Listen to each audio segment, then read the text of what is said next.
Welcome back to Revenge Red. Today, the story you're about to hear takes place in Riverton, Ohio. My name is Sarah Hayes. I'm 25, and I'm the embarrassing one in my family because I work night shifts at a frozen food factory on the edge of a small town in Ohio. I'm writing this down like a note to my future self, so I never forget the moment my mom decided my life wasn't worth bragging about. You ever sacrifice what you want for your family, only to become the person they're most ashamed of? While my brothers and sisters chased degrees and shiny careers, I stayed behind in Riverton, clocking in at the plant so we could keep the mortgage paid after my dad died. It wasn't glamorous, but it was real work. I came home smelling like freezer burn and spices, shoulders aching from lifting boxes, but at least the bills didn't bounce. To my mom, though, my steel-toe boots and hairnet meant one thing: failure. I still hear her voice from that family barbecue a couple years back, when relatives asked what I was doing with my life. She laughed, actually laughed, and said, "Sarah's taking some time to figure herself out. She's just helping out at a local place for now." She couldn't even say the word factory. When I tried to explain I was working overtime to keep us afloat, she pulled me aside and hissed, "Why can't you be more like your siblings? This job is embarrassing." I swallowed it.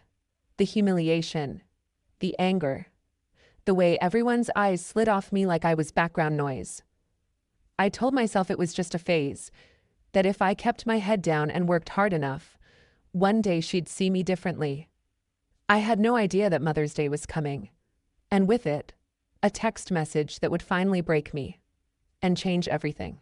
Before I tell you exactly what my mom wrote in that Mother's Day message, and what I did after that made me disappear from their lives, tell me, what time is it where you are right now, and where are you watching from? I'm really curious to see how far this story will travel. Mother's Day in Riverton always smelled like cut grass and cheap supermarket flowers. At the factory, it just smelled like garlic powder and cold metal. I was on my break, sitting on an overturned crate behind the loading dock, scrolling through my phone with numb fingers. I told myself I didn't care if I heard from my family that day. I lied.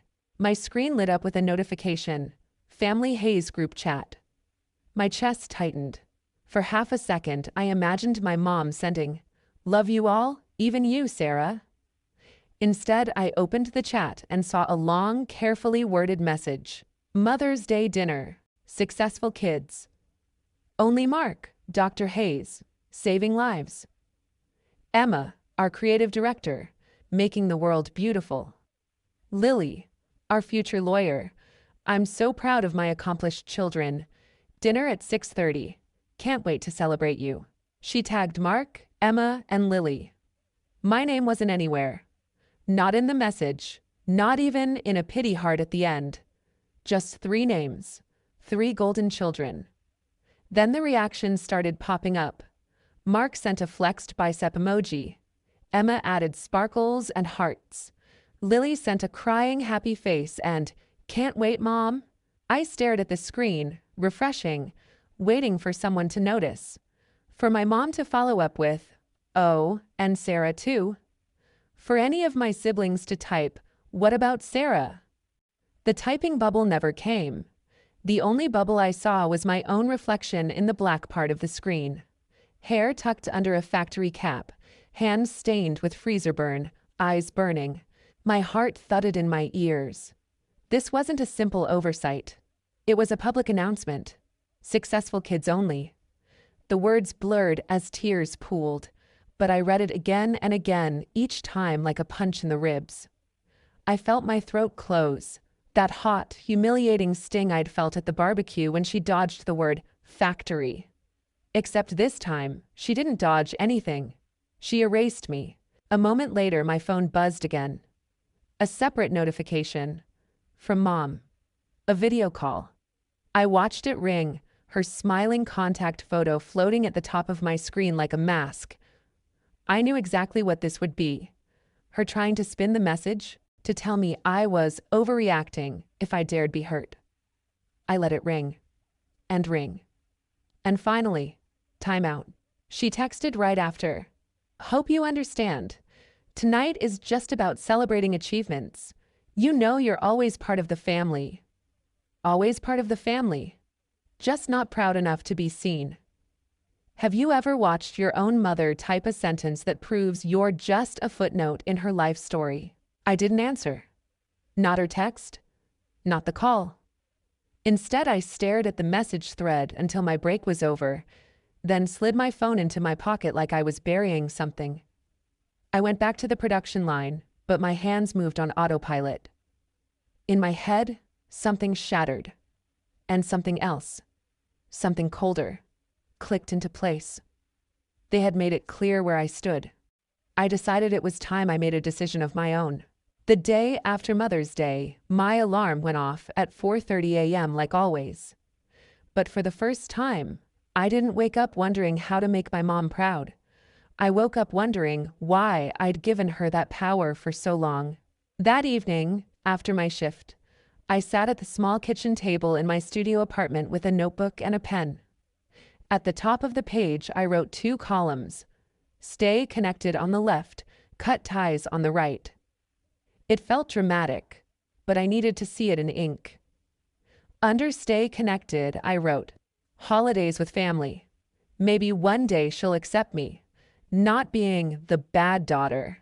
Undercut ties. No more humiliation. No more waiting for an invitation that never comes. Space to build a life on my terms. Peace. The right side filled up faster than the left. Still, my hand hovered over the page. Who cuts off their own mom over a text? That voice in my head sounded a lot like hers. As if on cue, my phone buzzed. Messages flooded the family chat. Photos from the Mother's Day dinner. My mom smiling between Mark in his white coat and Emma in a sleek blazer. Lily in a floral dress, holding a bouquet. Captions like, Mom deserves the best. Proud of this family. Under one picture, my mom had commented, my 3 shining stars.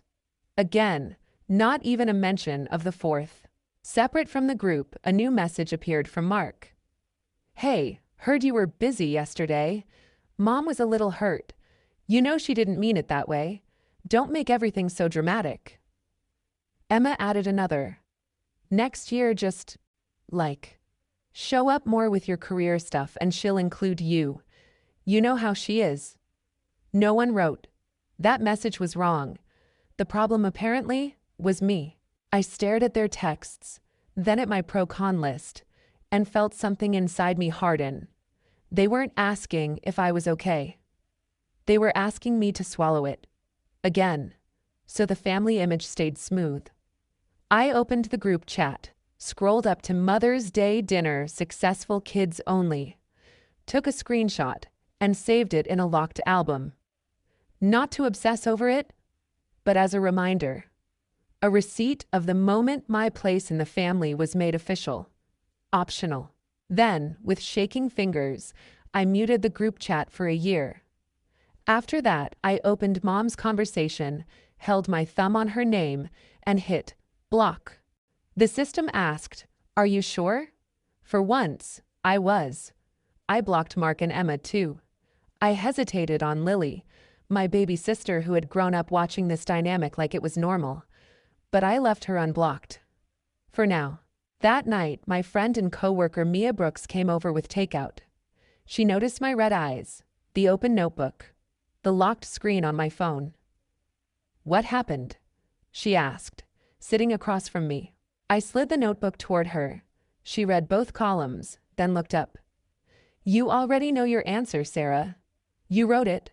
My voice was barely a whisper. "Would you cut off your own family if they never saw your worth? If they literally wrote you out of their life like a typo?" She didn't hesitate. "I'd cut off anyone who made me feel smaller on purpose. Blood or not." In that moment, something settled.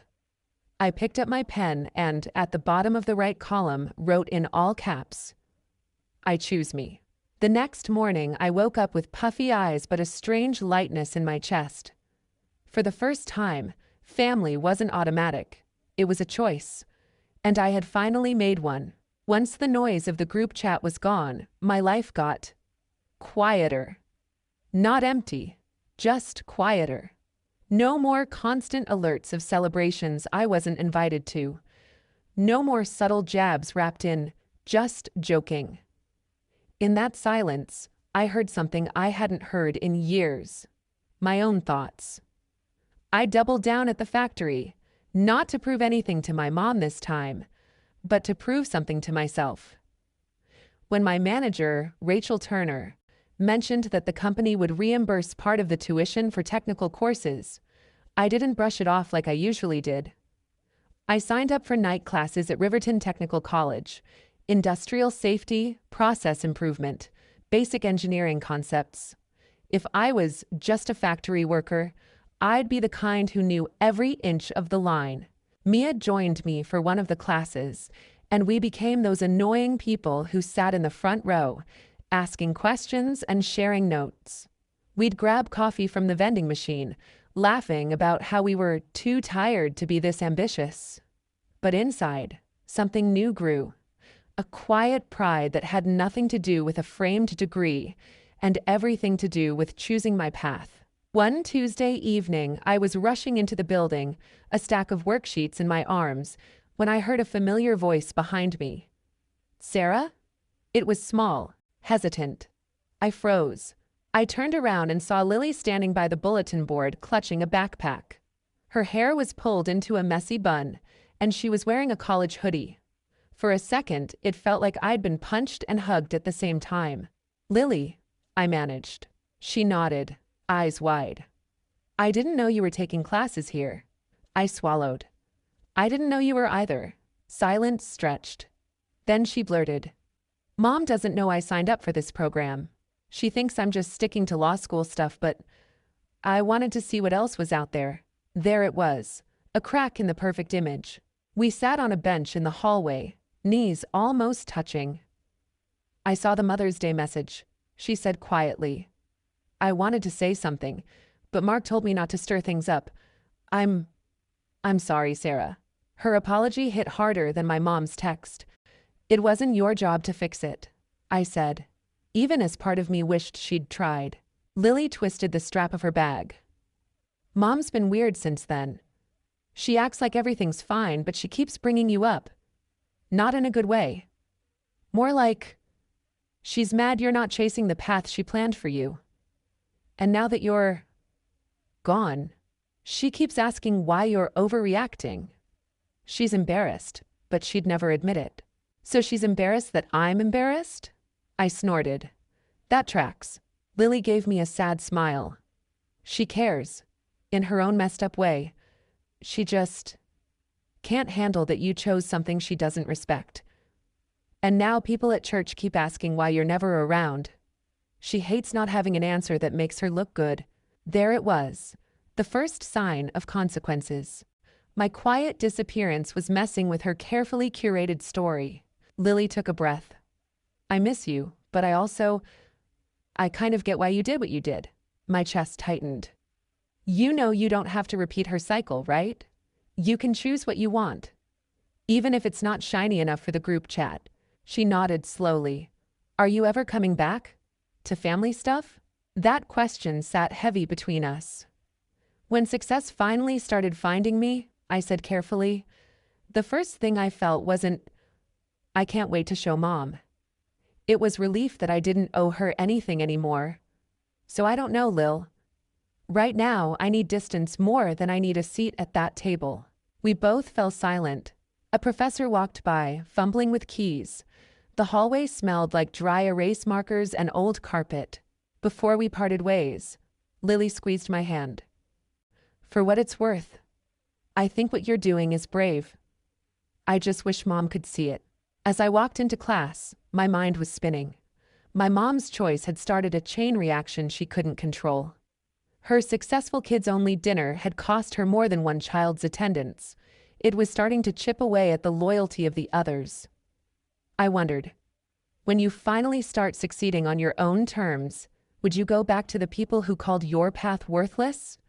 Or keep walking without looking over your shoulder? My promotion came on a random Thursday. Rachel pulled me into her office, closed the door, and said, Sarah, you've been running circles around half the people here.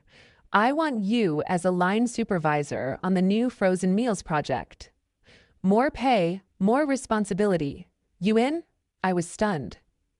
A year ago, if I'd gotten that news, my first thought would have been, Mom is going to have to brag about this. This time, my first thought was, I did this. Me. I accepted the promotion. The new role was intense, scheduling shifts, handling breakdowns, smoothing out team conflicts. But it gave me something I'd never really had before: authority. People looked to me for answers. They trusted me. And not because I had a fancy degree, but because I'd been in the trenches with them. Still, late at night, old doubts crept in. Without thinking, I would unlock my phone and hover over my mom's contact, even though it was blocked. Or I'd scroll past photos of my siblings' achievements shared by mutual acquaintances. My stomach twisted every time I saw a post about "so proud of my kids," with 3 smiling faces and a mysterious invisible fourth. One weekend, after a particularly weird spiral of stalking social media and cursing myself for caring, I opened the Notes app on my phone and started typing. At first, it was just a rant about blue-collar work and how people like my mom treated it like failure. But the more I wrote, the more it turned into something bigger. By the time I finished, I had a long, raw piece about dignity, class, and how families weaponize success. On impulse, I copied it into an anonymous blog on a platform Mia had told me about. I hit publish before I could talk myself out of it, titled it, "Successful Kids Only, When Your Family Invites Everyone But You." I didn't put my name. I didn't mention specific cities. But I did describe the group chat. The exact line: Mother's Day dinner, successful kids only. I described the feeling of watching your name go missing from your own mother's sentence. I asked, right there in the middle of the post, does your self-worth depend on the people who refuse to see it? Or can you learn to build it anyway? I expected maybe 3 people to read it. Instead, within a week, it had thousands of views. Comments poured in from strangers. I thought I was the only one. My mom did something similar when I became a mechanic. Cutting contact saved my life. The validation from people who didn't know me hid in a way my mom's silence never could. Mia found the blog and messaged me, "This is you, isn't it? I'm proud of you for telling the truth." Then something interesting happened. One of my mom's church friends, someone I still had on social media, shared the article on her page with the caption, "This broke my heart. Parents, don't do this to your kids." The next day, another mutual shared it. The story was traveling in the same circles my mom moved in, and she had no idea she was the villain, or maybe she did. Because a few days later, an unknown number called my phone. I let it go to voicemail. Later, I listened. It was my mom's voice, strained and tight. "Sarah, it's Mom. I heard this story going around online. People keep sending it to me, saying it sounds familiar.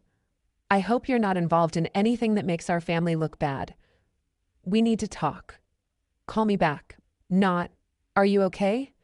Not, did I hurt you?" Just concern about how she looked. I didn't call her back. I saved the voicemail, though. Another receipt. As the blog continued to circulate, Rachel pulled me aside at work one day. "Hey, random question," she said. "I read this post about someone whose mom excluded them from a Mother's Day dinner. The author sounded a lot like you." I felt my cheeks heat. "Maybe," I said carefully. She smiled. "If it was you, you should know. It was powerful. And anyone who can lead on the line and write like that? You're going places, Hayes. Don't let anyone tell you otherwise." That night, I printed my blog post and the pro-con list from months before. I put them in a folder labeled, "Proof I'm Not Crazy." When the doubts came, I opened it and reminded myself, I had the right to define my worth. My mom could lose sleep over public perception if she wanted. I was done losing sleep over her approval. The community event invitation came through Mia. "They're doing a storytelling night downtown," she said, waving a flyer in my face during our lunch break. "Theme is when family crosses the line. You have to do it." "Absolutely not," I said through a mouthful of sandwich. "It's one thing to write anonymously, it's another to stand on a stage and tell everyone my mom's worst moment."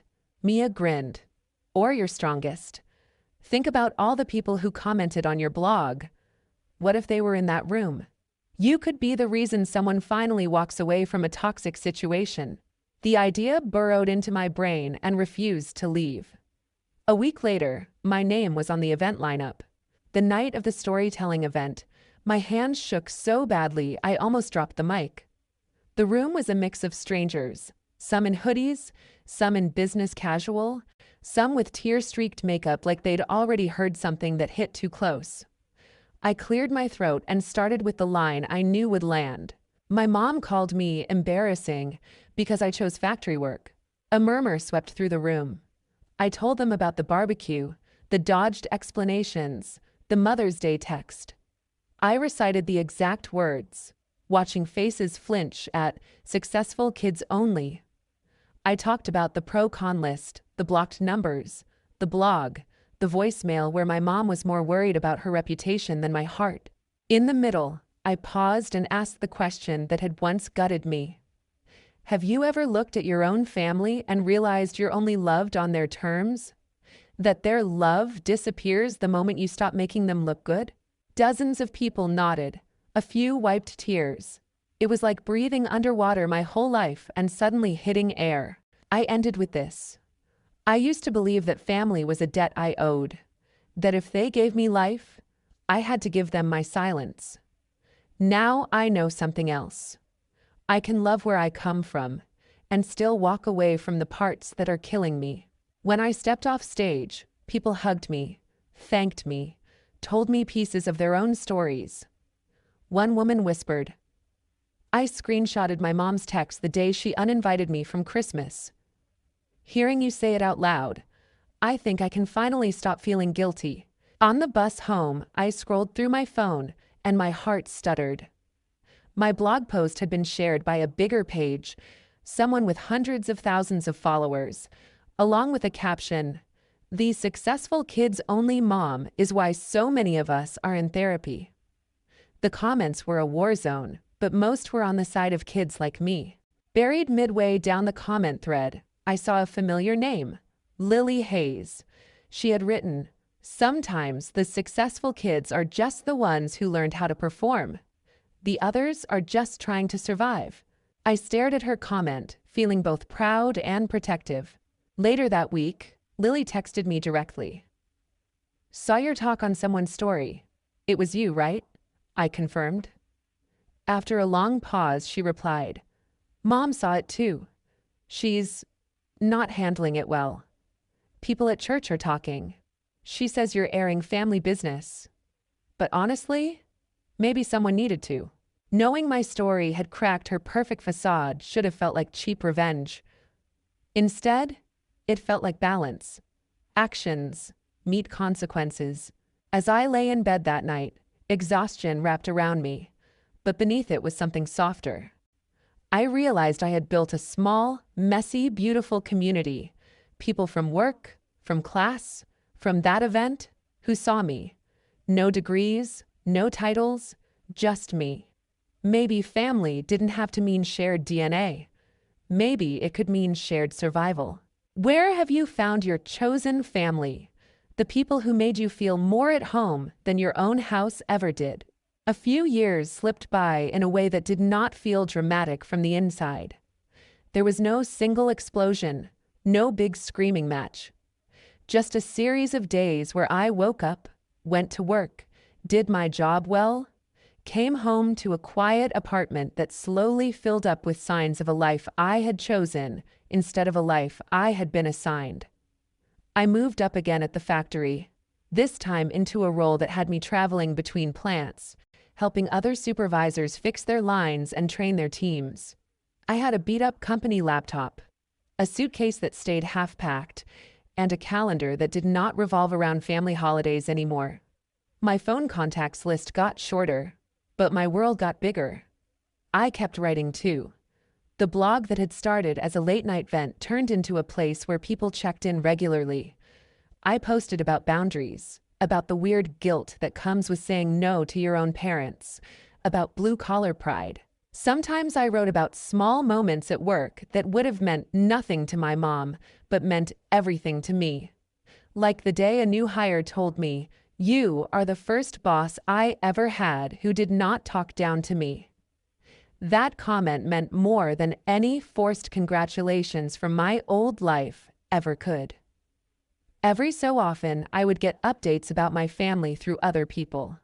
A coworker who still went to my mom's church would mention hearing my last name in a prayer request. Online, I would see my siblings tagged in pictures without me. Lily and I texted now and then, keeping it light unless one of us had a bad day and needed the other to say, "No, you are not crazy. This really happened." From her, I found out that my mom had not let the story go. The post, the talk, the way people online latched onto the phrase "successful kids only," it all got under her skin. She hated that there was a whole corner of the internet where she was a character and not the author. She changed churches for a while, then went back. She complained that people were judging her, that they did not understand what it was like to raise kids these days. She did not, as far as I knew, ever say to them, "I hurt my daughter, and I am trying to make it right." Then life did what it always does. It added more pressure. My mom had health issues, the kind people whisper about in grocery store aisles: high blood pressure, stress, time off work, bills stacking up. The house I grew up in needed repairs. At first, I heard about it in pieces from Lily, almost apologetically, like she did not want me to think she was using our relationship to pass messages. Then one night, while I was sitting on my couch with my suitcase half packed for another trip, she called with that voice that meant something big had happened. "Mom wants your number," she said. "She says she needs to talk to you." I could hear from the way she said it that this was not about feelings. I asked why, even though I already knew. Lily sighed. "She is behind on payments, the roof is leaking, the hospital bills are a lot. She heard you are doing well now, traveling for work, maybe speaking at events. She keeps saying, if Sarah really cared about family, she would step up." There it was, clear as day. Not "I miss you," not "I am sorry for that text," not "I have been thinking about what I did to you." Just if she cared, she would fix it. The old version of me, the one who stayed behind and picked up extra shifts, because I felt responsible for everyone, flared up for a second. I pictured my mom sitting alone in the living room, the house dim, the walls a little more cracked than I remembered. I imagined her complaining to her friends that her daughter had abandoned her. Guilt is sneaky like that. It does not care how many times you have been hurt. It only cares that you were trained to answer when someone says family. I took a slow breath and asked Lily, "What do you think I should do?" She was quiet for a long time. Finally, she said, "I think you have already done more than anyone knows. You kept the lights on when Dad died. You stayed when everyone else left. You paid for things you could not even afford. Mom never counted any of that when she wrote that Mother's Day text. I do not think you owe her a rescue now. She is going to call you cruel for that, but I do not think it is cruel. I think it is just consequences." Hearing my baby sister say the word consequences about our mother was like hearing a door click shut in my head that had been stuck half open for years. It did not slam. It just closed. Gently, but firmly. I told Lily she could give Mom a message, but not my number. "Tell her I hope she takes care of her health," I said. "Tell her I hope she gets the help she needs and that she deserves support as a person. But also tell her I am not her backup plan. She chose who counted when she was on top. I am not going to pretend that never happened now that she is struggling. Lily let out a breath like she had been holding it. "She is going to say you took everything from her," she warned. I shook my head even though she could not see it. She still has 3 kids who show up for her. She has her friends, her church group. I did not take everything from her. I just stopped letting her take everything from me. A few weeks later, a small package showed up at my apartment. No return address, but the handwriting on the label was burned into my memory from years of signed permission slips and sticky notes on the fridge. Inside was a little jewelry box with my initials on it from when I was a kid, and a letter. The letter was exactly what you would expect from someone who had never learned how to say "I am sorry" without twisting it. She never wrote those 3 words. Instead, she wrote, "I know I was not a perfect mother, but you misunderstood so much of what I tried to do." She wrote, "I only wanted the best for you." She wrote, "You have hurt me deeply by taking our private issues and making them public. People look at me differently now. I cannot even sit in church without wondering who is whispering about that story." And near the end, she wrote, "After everything I did for you, the least you could do is help me in my time of need." That sentence sat on the page like a dare. There was a time when I would have grabbed a pen, called her, begged her to see my side, offered money I barely had. This time, I put the letter down and did something else. I grabbed the same notebook that had my Stay Connected and Cut Ties list, the one with my blog printed out and my little list of victories. On a clean page, I wrote, "Here is what is real." Then I forced myself to list the facts, not the feelings. I did not post her name. I did not show her picture. I told my story in a way that protected her identity more than she had ever protected my dignity. I did not cause her health problems. I did not make people whisper. Her own choices did that. I spent years helping this family in ways nobody outside the house ever saw. That work counted, even if she pretended it did not.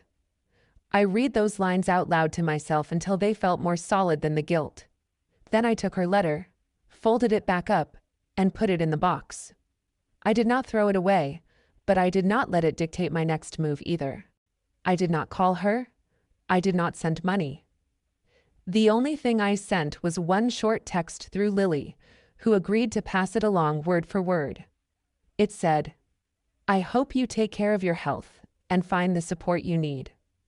I am not able to step back into this role. I wish you peace." That was it. No long explanations. No reopening old wounds so she could poke them. Just a boundary stated calmly, like the weather. A few days later, Lily texted and said, she cried, then called you ungrateful, then told her friends you had abandoned her. But she also stopped asking for your number. Something in her seemed to understand you meant it this time. I will not pretend it felt amazing. It did not feel like a victory lap. It felt heavy and sad and strangely calm all at once. There is a kind of grief that comes with choosing your own peace over a relationship you spent your whole life trying to fix. People like to put a bow on it, to say, "And then I never thought about it again, and everything was perfect." That is not how it works. I still have nights where I miss the idea of a mom more than I miss the person. I still have flashes of memory, like that old video of 12-year-old me with the lopsided cake, that make my chest ache. But those feelings do not cancel out the reality of what she did. They just make me human. A while after the letter, I wrote one last post for the blog, at least one last chapter about this specific story. I wrote about the package, about reading her words and choosing not to let them drag me back into the same role.